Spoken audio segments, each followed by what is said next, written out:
What's good, guys? And in today's video, I'm gonna go over my custom gimbal settings on the Skydio 2. But before I get too far ahead, if you haven't already, be sure to hit that subscribe button if you want more Skydio content, because I'm gonna try to update you guys regularly.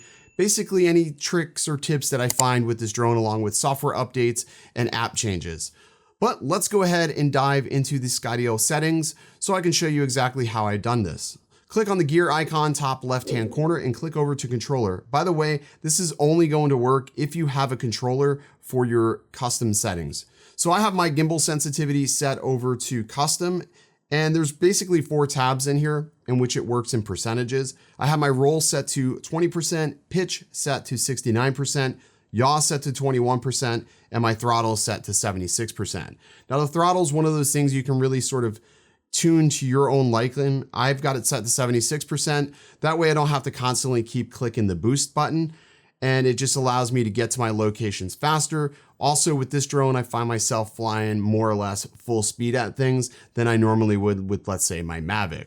Now clicking over to the camera configuration, I've shot all the video today in just standard, no HDR, and I think that looks fine. 4K 60. I typically will turn it to manual record, although this keeps resetting on me every time I reboot the drone. And then I have it set to H.264. Now, if I was using any sort of, ND filters or something like that, I may set this to manual and everything else. But for basically what I've found, automatic settings work just fine. And there you go. This is what's worked really well for me in being able to sort of tame that gimbal.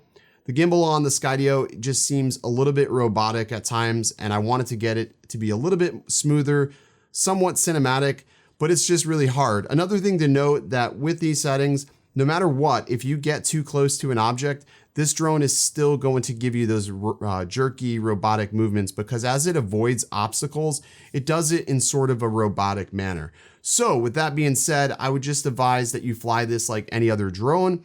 And if you get too close to objects, it's still going to make the better decision for you, but this will at least allow you to fly it like a normal drone with very smooth movements. So try them out. Let me know what you guys think, and I would love to know what you found that works best for you in the comment section below. But as always, guys, that's going to do it. Stay original.